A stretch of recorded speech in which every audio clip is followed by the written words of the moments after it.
Today we have, I've always wanted Becky to be here to talk about the square, and I'm glad she's here. And so Becky Adams is going to speak about the olden days maybe, and what went through, what went on in the square. So many people have asked me what was on the square in the 50s.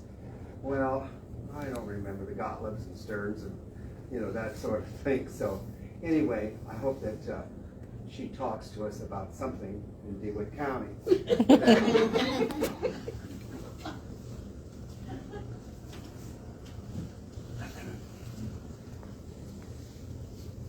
I did not grow up in DeWitt County. I grew up in southern Illinois near Vincennes and Terre Haute on the Illinois side. And I ended up in here when my husband came to teach at the high school. And I taught at the junior high for 25 years and subbed before that. Where did you live near Terre Haute? Robinson, Illinois. Okay, I'm from Martinsville. Okay, yeah. That's down in God's country. Yeah. Okay. Went to Eastern and got my degree in teaching. I have taught English, business, history, math. Never got a master's, but I've got enough majors that I could teach anything and they couldn't get rid of me so I could follow my husband around. Don't forget keyboarding. And keyboarding, yes, that was part of the business. Yeah, I had Elena in keyboarding. Yeah. And I subbed when I had Brooke. So there's a... and she graduated with my son. Yeah. So I got interested in things downtown because I got involved with the DCRA and trying to save the McGill. And I ended up buying a little store on the north side of the square. And it just seemed like it was interesting to find out how things went and how things got there. And so I did some work spent lots of hours in the courthouse looking up who built which things and how old they were and that sort of thing. And it was just fascinating. And I didn't realize how much I knew until Joey Woolridge Long started sending people and calling me about things that happened downtown, and they want to know when something was built, and having Sandy Schlosser call me and say, now when was this built and that? And so I guess I know more, but I don't know it all. I don't know it all. There's a lot of things I didn't find out when I was researching. As most of you know, DeWitt Clinton, and it wasn't in DeWitt County, it was in Macon County at the time, was platted in 1835. When you come into town, you know it's 1835 because it says on the rise since 1835. And that was Jesse Fell and James Allen. Fell was a land speculator and Allen was a legislator, and they helped found several towns like Dwight and Pontiac and Clinton. The first survey was then in 1835, and then later that fall, a guy named James Miller built what they called a storehouse, which was a store, not a place to store things, but to sell things, on the west side of the square, on the corner where the barber shop is now. It's the Masonic building, in the corner of Main and the west side of the square. And what they platted in the fall of 1835 was what they called a Lancaster-style square. It's unusual. If you go to most squares, if you go to, say, downtown Lincoln or other places, you come in on the square and the street that you're on is part of the square. In Clinton, you come on and the street hits the square on all four center parts. And that's patterned after Lancaster in Pennsylvania. And the place that was the storehouse that James Miller did later was John Warner. When he first came to town, he didn't make enough being a doctor, and he had a hotel there with a guy named Merriman. And that was hotel in the early 1840s, 1841 or 42. In in the spring of 1836, there was the first house in Clinton. And I'm going to pass out first, I love maps. I've got a map of the plat of the original town of Clinton. You going to pass that out for me? Sure. Thank you. And when I get that out to you, we're going to take a look at that. A guy named William Anderson built a log house, a fairly large one, log cabin. It was behind where the McGill is now, where the jail is. And they had the very first well. And what was interesting about the well is he got his wife and her sister to dig the well. And so that was where the jail is now. Later on, he added to it and he used it as a hotel as people started traveling through. And then he had a second hotel, and you may be familiar with it. It was on Center Street originally, and then was moved over a couple of blocks, and the Brady family lived in that for a number of years, and there's a Brady descendant that lives there now, and it's been Brady girls, right? Anderson built that. Who did? William Anderson. He built that. Yeah. Thank you. And you'd know more about it than I would even. I knew there'd be somebody here that would know things I didn't, and I'm so glad. Excuse me. And they moved it over, and that was where Lincoln stayed. And there are other places near the square that Lincoln stayed. For instance, in the place that Warner and Merriman had, Lincoln stayed there. It cost $1.50 a week for that and meals, although they weren't necessarily very good, I understand. If you have that in front of you now, if you take a look, if you see where it says courthouse, and they've got the numbers on the blocks. And so the place where Anderson's log cabin was is on block 4 in the center there, just below where it says north. The original plot was North Street was along where the railroad is, and you can see South Street was the other edge, and where it says West Street, that's actually Grant. And over on the right, toward the Central Illinois Railroad, is East Street. We still have East and South, but West says Grant, and the North is mostly railroad tracks. And if you see the way the squares are divided, you can see where the parts of the Clinton Square are. You can see number 9 is up there to the northwest, number 10 to the northeast, number 16 to the southwest, and number 18 to the southeast. And they're divided into 6 lots. If you look at the corner of Main and the square and go up a little, that'd be lot 1. And then where part 9 sticks in, that's lot 2. Lot 3 is over where we would have the city hall. Lot 4 is to the right. Lot 5 and lot 6 is entirely the McGill. And I'm most familiar with that area because I owned part of it, because of working on the DCRA and trying to make sure that the McGill stayed there.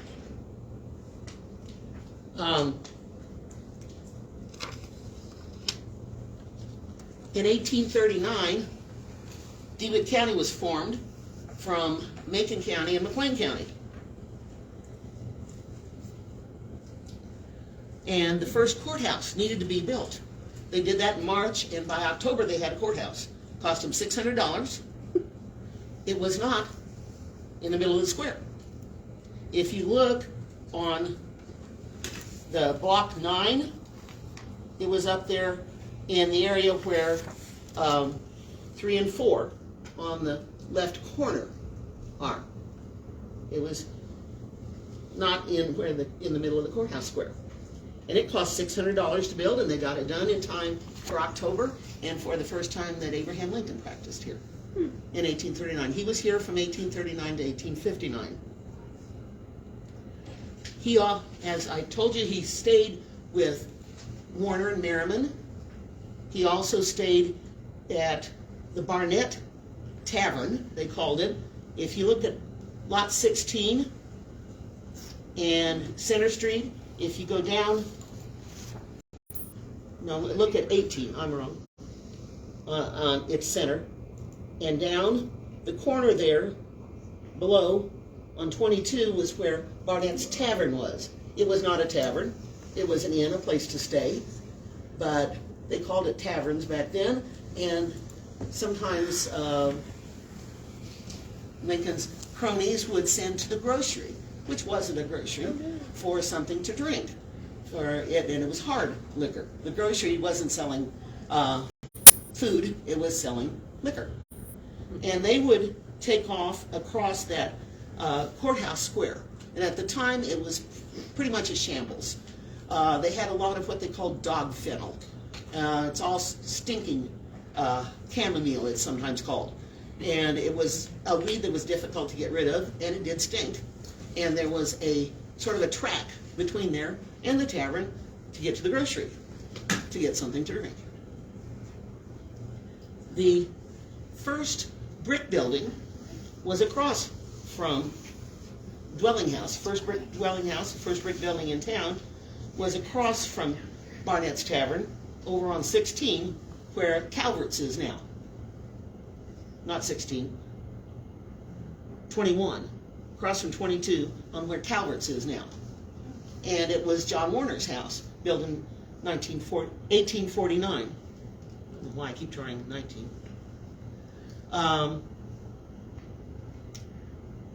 When they described the square of the time in the 1840s and the early 1850s, they talked about it being full of shacks and shanties. And we didn't have any brick buildings until 1854. 1854, they began building. Well, let's talk about the courthouse first. I'm sorry. We'll just thank you for putting up with me. First courthouse, I mentioned that they got it in 1839, and it was wooden. The pigs rooted under it. It was full of fleas. It was used for schoolhouse when they didn't have court there, and the kids said, I don't know how the lawyers can think for scratching because it was full of fleas. And by 1849, they decided to build a brick one. And they did build it in the middle of the courthouse square. It was 2 stories. It cost them $3,650. And they thought they were really uptown. However, it wasn't well built. And within 20 years, someone was calling it a magnificent ruin. And in less than 40 years, it was condemned. They had problems with the walls bulging. For some murder cases, when they had enough people in there that it was full, they were afraid and they dismissed it and had held court elsewhere because it wasn't safe. And of course, most of you are familiar with the third courthouse that was built in 1893 to replace that. That was in the center of the square. And if you've been to Pittsfield, Illinois, you can see one that was very similar. Also Paris. Also Paris? Yes. I lived near Paris, and I didn't even think about I that. think there were 4 or 5 of them. 4 or 5. I've got an article. Clinton's the only one torn down. Yeah. All the rest of them are still standing.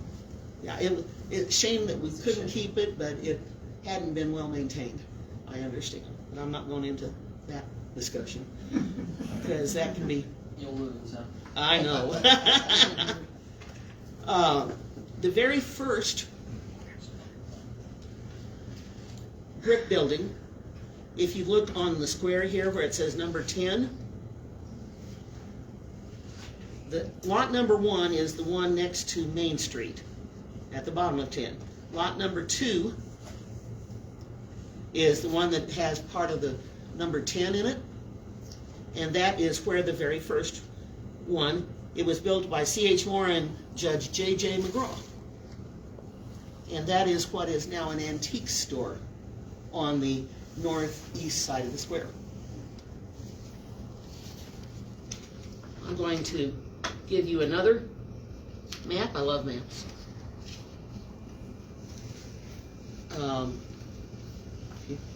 That one and this one too, this time. They did not number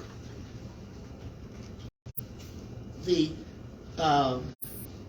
houses or the square until around 1900. It will say on what you're getting where the 100s, 200s through 800s for the 8 sections of the square are, but they didn't have numbers at the early time. And one of them says 1868 at the top, and you could ignore 1868 because at one time I was trying to figure out who was in where on the square for each year, and that just happened to be the one I copied, was 1868. But the very first one would be number 102, which would be on the northeast side of the square. And they started building it in 1854, but they took quite a while on it. The contractor for it was a guy named Charles Zorger.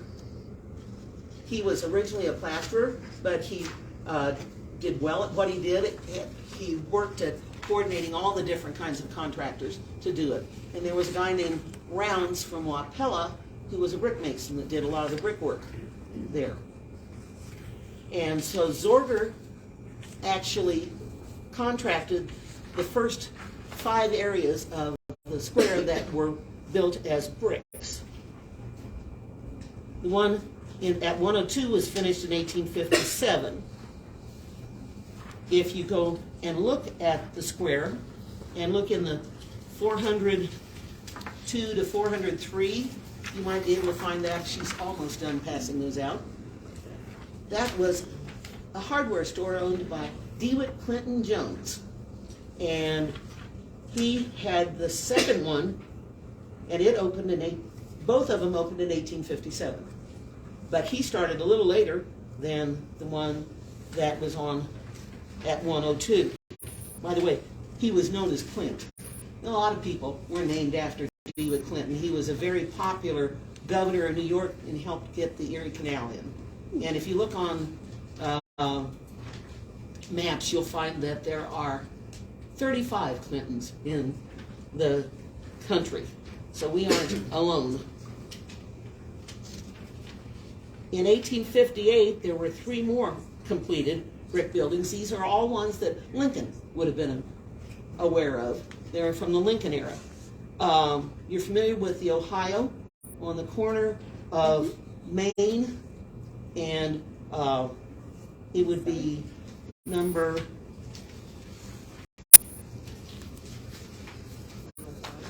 104 and 105. Yeah.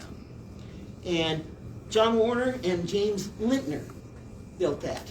There's a little town of Lintner down near Decatur, and that's named after the same family. There was a George Lintner that had some manufacturing in Decatur, as well as James. James fell off as an owner. He went to court and had a scandal, and his wife took him to court for an estrangement of affection because he was having an affair with a young lady and not being true to her. So Lintner was disgraced and was no longer the owner.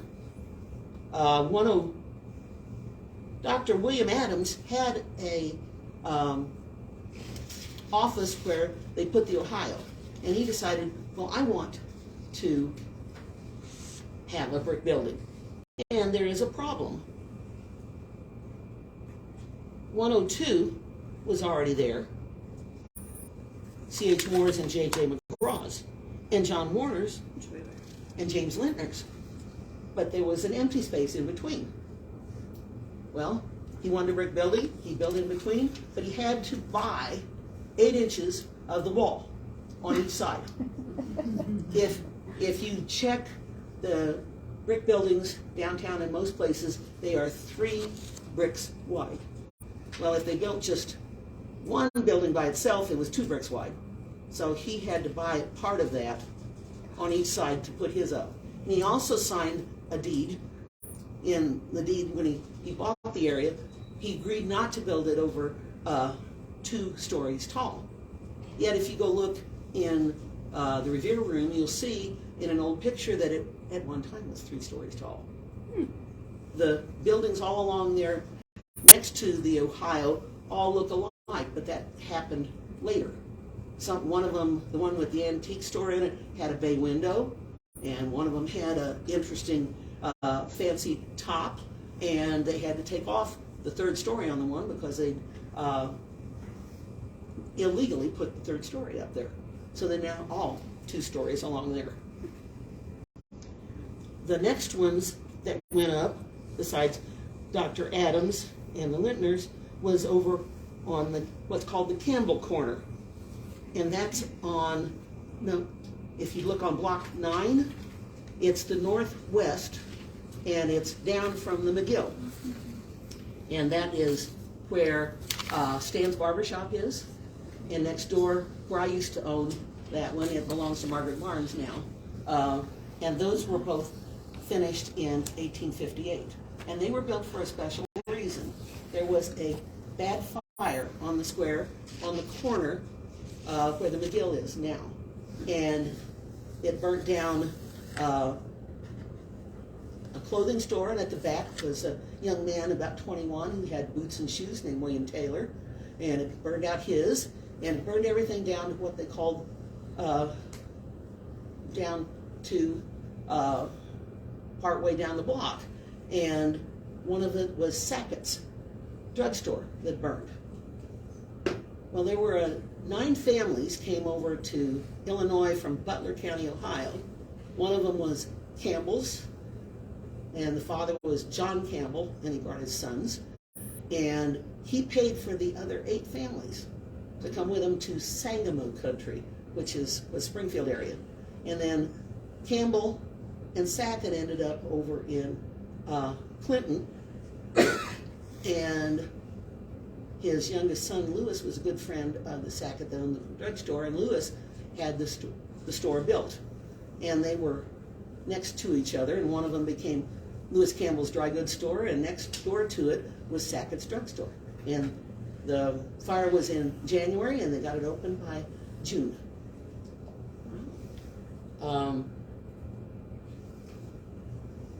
Supposedly, Lewis Campbell came running out with a box for Lincoln to stand on. He was a friend of Lincoln's, to give the speech where he said, you can fool some of the people some of the time, but you can't fool them all the time. And Lincoln scholars say he never said that. It wasn't part of the Panograph's copy of the speech, but Lewis Campbell swore that he heard him say it at the time, and he brought the box for Lincoln to stand on there on the square to give that speech.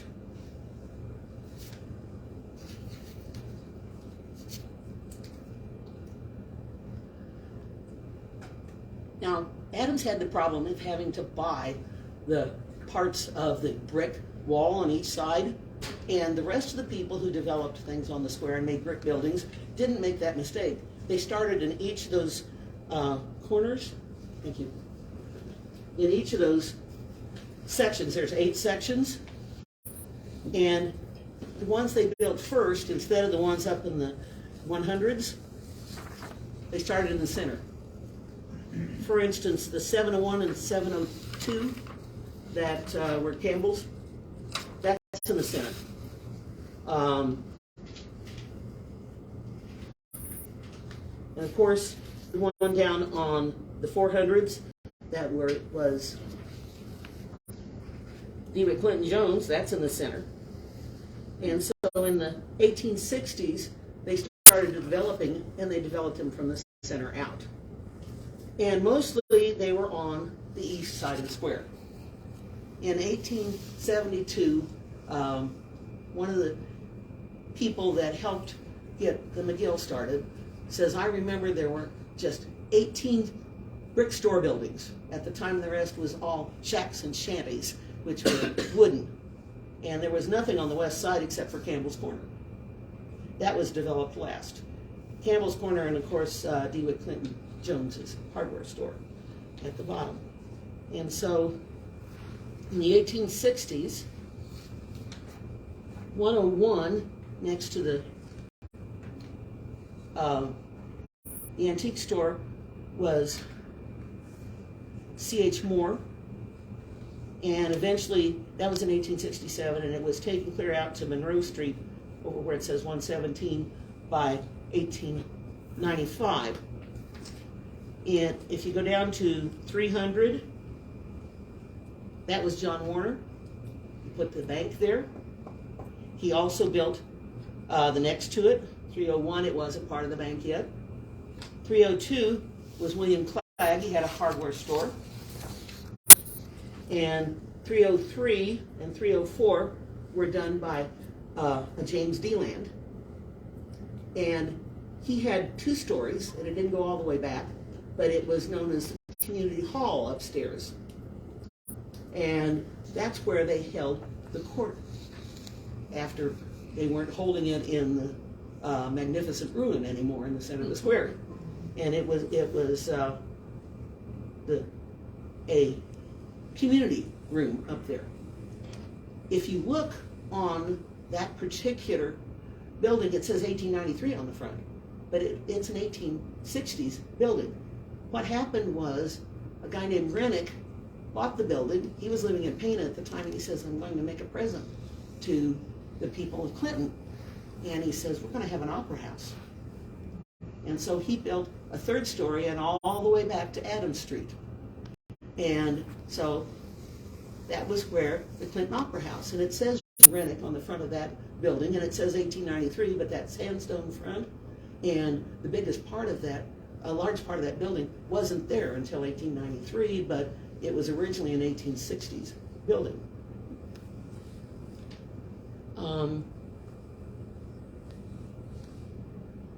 It was interesting, 301 and 302, in 1885, there was a brick mason working on the walls between over the weekend on Friday night and Saturday night.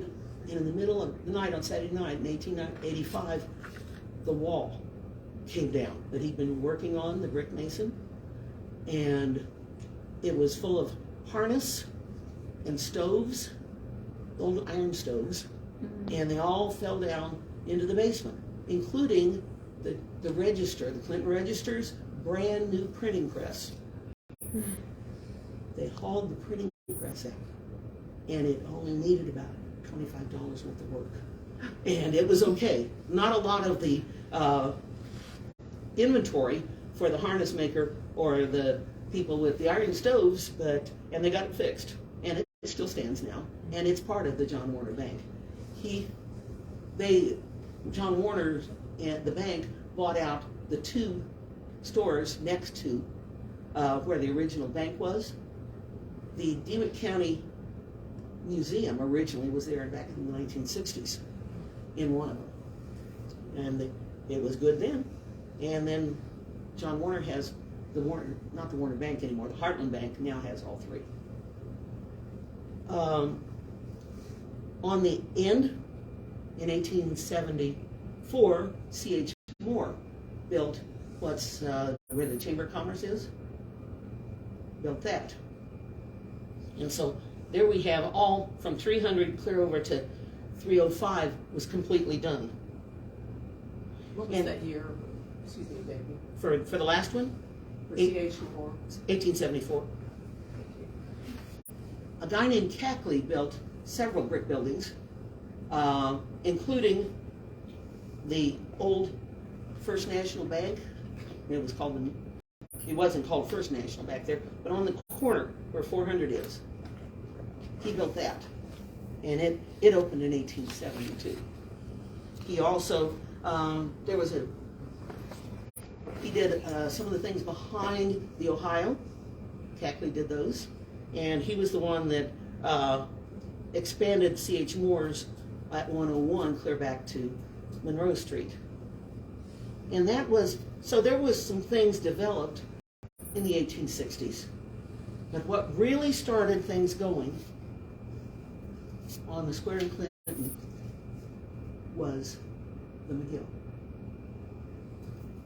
Butler, who was running the Clinton Public, Phillips, who was a druggist, and a Fenton Bogart, who had a furniture store at 700 up in the north west corner. He had a frame building there next to the Campbell's Corner. They went around and knocked on doors in the spring of 1872, and first they started out with the McGills. McGills had bought all of Lot 6, which is where the McGill is right now, and they bought the north half of Lot 5, which is right next to that. And they were going to put up three what they called storerooms. They meant businesses for stores on the front. And these three guys went to and said, what we really need is a hotel. We've got all the yards for the Illinois Central are down here, and there's a lot of people coming through on the railroad, and we don't have a decent hotel in Clinton. Sorry about the Brady's, it wasn't considered. It was okay, but they wanted something fancier. And so the McGill brothers, 4 of them, said, yeah, we'll build a hotel, but we figured it cost us $25,000 to do what we plan to do, but we want the people of Clinton to put up $10,000, because it'll take us about $35,000 to build this. And so the 3 guys went knocking on all the doors and asking people to put up money. John Warner said, okay, I'll do $2,500, and Moore did $1,000. And they would print, Butler, who had the paper, would print the paper every week, who had pledged and how much they had, and whether they had enough or not. And by May, they had the $10,000 pledged. And they had a meeting, and they decided they were going to build it, and they designed what they wanted. And so they put up 45 rooms. They had a billiards parlor. They had a restaurant. And if you may not be familiar with it because it doesn't look like it's part of it, but the building that was Four Paws, and that is the Fiber Arts building, that was part of the hotel.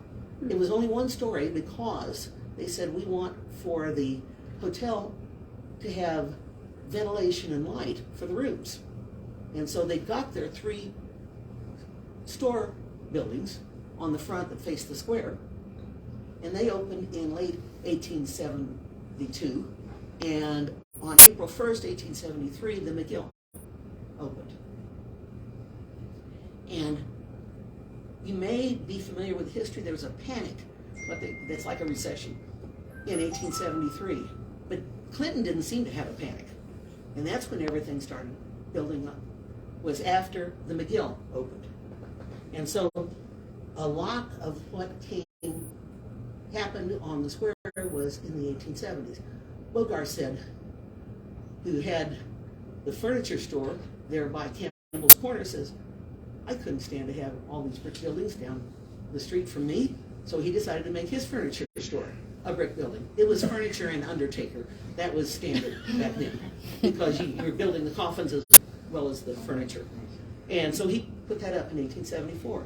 And a guy named Freudenstein built the entire west side over there, the 600s. It was called the Union Block.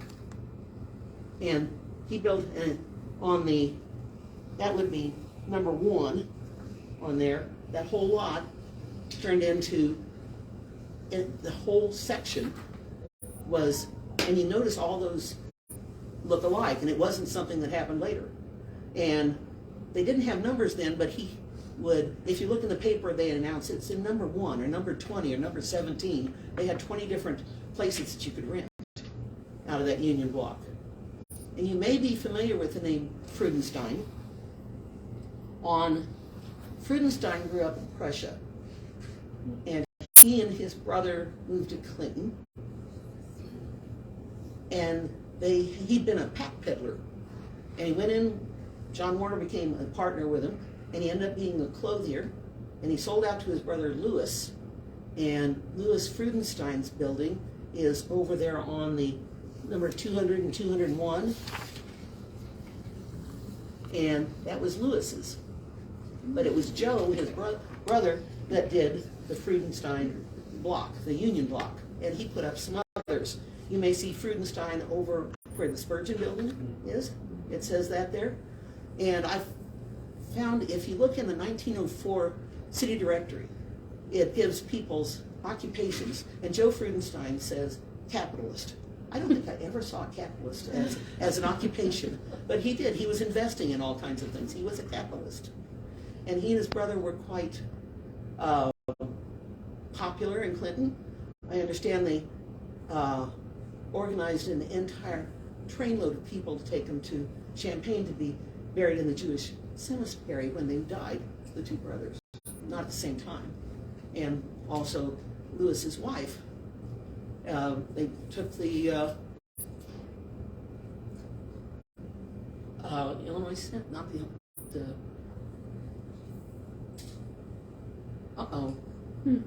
hate that when it happens.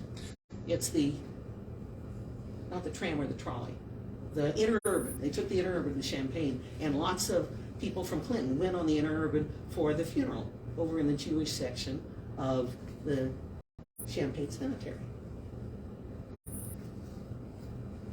So the 1870s saw over in the 500s. 505 was the Masons building, and a guy named Wolf and Metzger built some of the others there.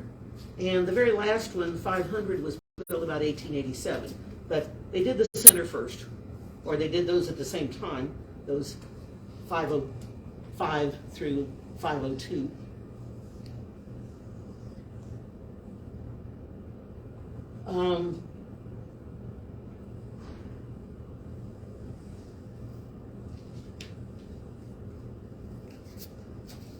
Electricity came to the square in 1889.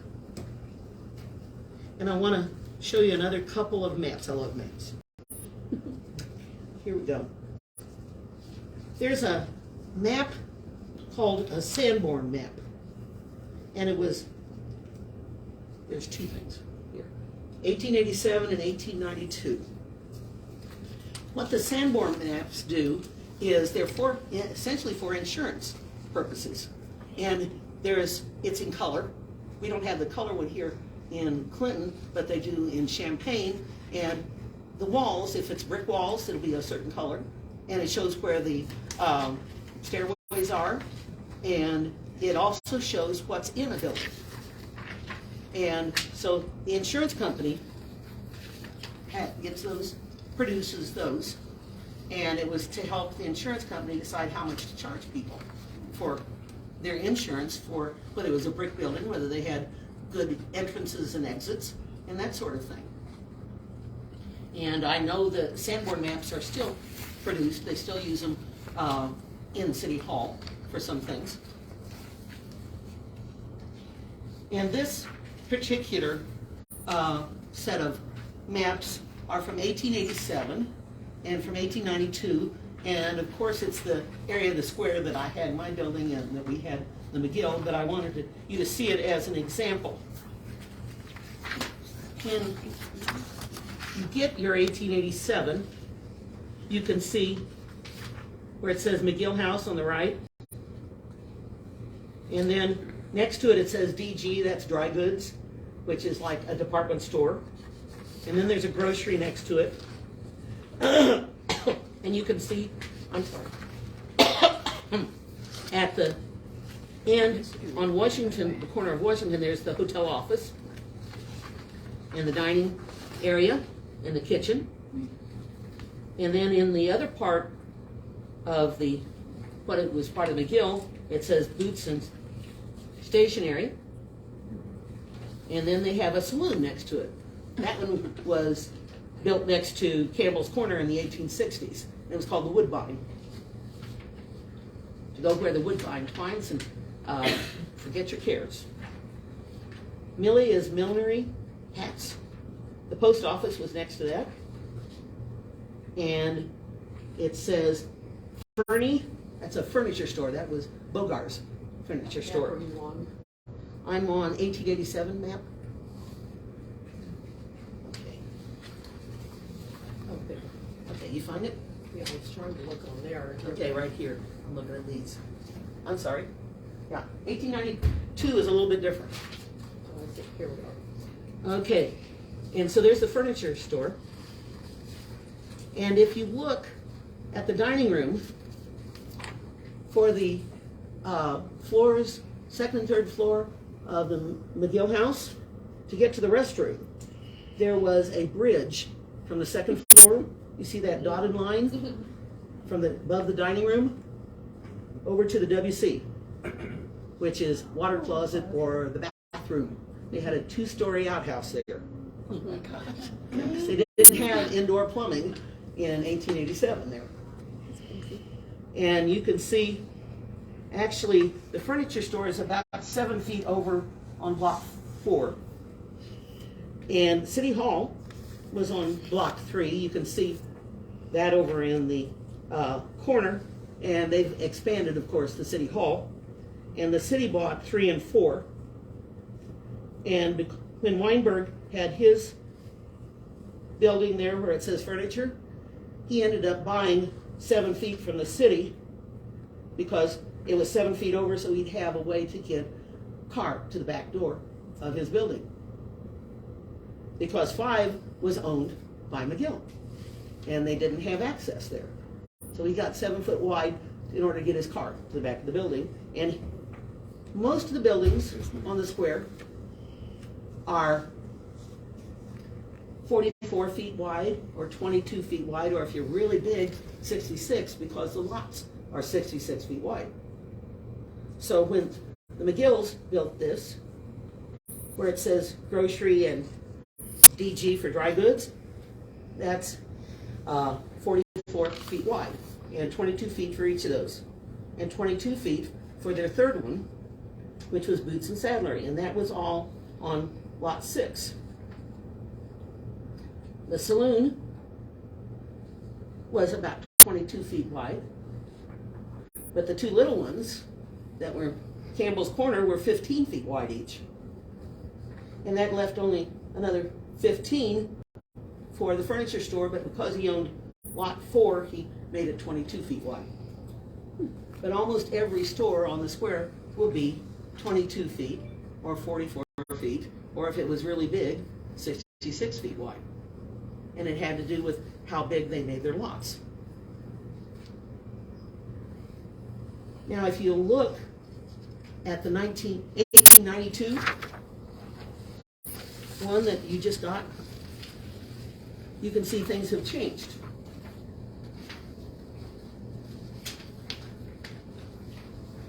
Instead of the grocery, you got B&S, Books and Stationery, and then Books and Stationery next to that. And instead of the saloon, there's a jewelry store. And the 2 little ones that were Campbell's Corner are both millinery, and then it's still furniture. And if you look, they've added the west wing that they took down on the Gill house. The dining room's there in the kitchen, but you see some more over there where the bridge used to be. What they did was build clear out there, and they built up and they made a 3rd story. And they built it over the 2 stories that were where the dining room and the office were. When we took it down, we thought there was a big crack in the end here that's over near the 115 on that. When the DCRA took it down, they were pulling it down, and it didn't cut down all that easy. And I thought, well, that big crack, it should have. And they kept moving on where the dining room and the kitchen were condemned, and they needed to take that down. And they started pulling on that, and all of a sudden came down whomp, like a pancake. What they had done when Taylor had bought it, William Taylor that had burned out, later became Taylor McGill, and he was older and he bought the McGill house. And when he put the 3rd story on and then the 2 stories there, he didn't key them in, which means connect them well, and he didn't reinforce where the roof had been. And that was why it pancaked, because it was heavy. But fortunately, because they didn't key it in, it didn't tear up the end the west end of what is now the McGill, it just came down. But you can see that the bathroom is no longer there. They got bathrooms in. They were down the hall for a lot of people, but they didn't have to go outside to the little bridge.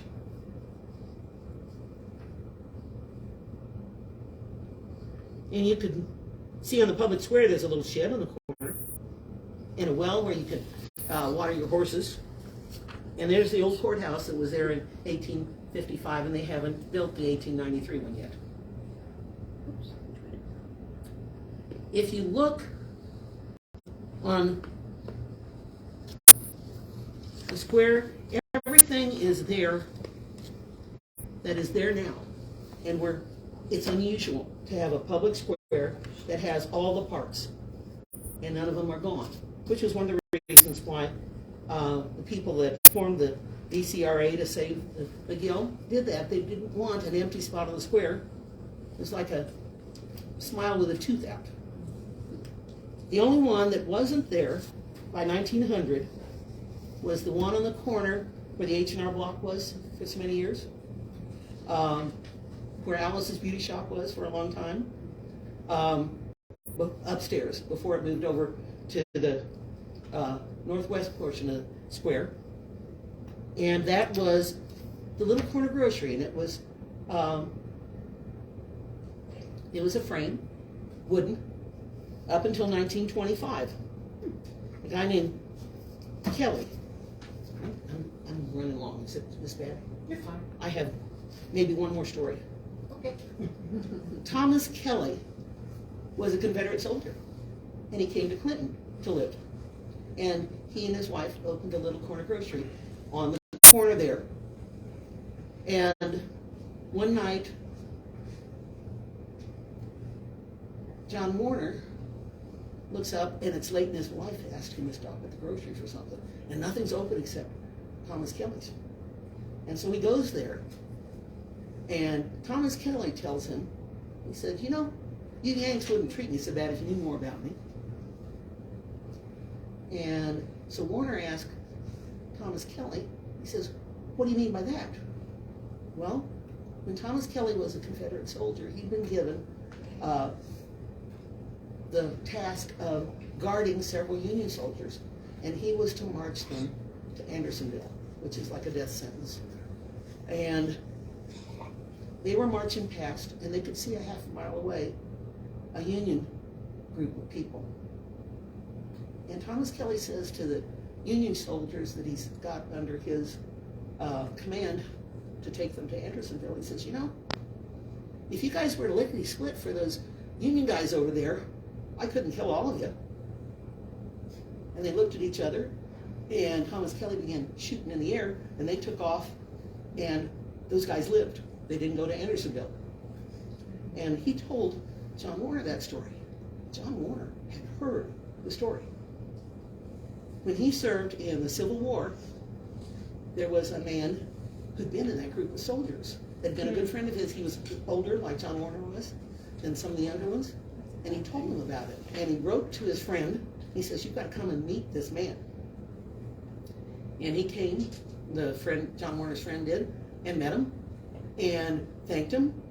And if you look in the basement of the Diva County Museum, there are some pictures of the GAR, and separated by one or two chairs on the front row is Thomas Kelly. He got to march with them, and they kind of adopted him, even though he was Confederate, because he saved a bunch of Union soldiers. And John Warner made sure that he had a chance after he and his wife closed the grocery, and in 1925, a guy named Shapiro built the last brick building on the square. It says Shapiro on there in 1925, if you look. And John Warner was in charge of Moore's estate, and he needed somebody to watch the C.H. Moore mansion, which wasn't a part of the Diva County Museum at that time. And so Thomas Kelly and his wife lived there as caretakers until they died. And so Warner made sure that he honored what Kelly had done during the Civil War. And one of my favorite pictures, and you may see it I think there's one over there, it's a picture with a little wooden wagon that says Kelly's Corner Grocery, and it's got a horse pulling it, and from about the 1890s. And they're going through the snow. You can see the tracks. And that was Thomas Kelly's. Do you have any questions? I know I ran on way too long. Is his grocery on this? Okay, it would be on the square, the corner that was 800. Okay.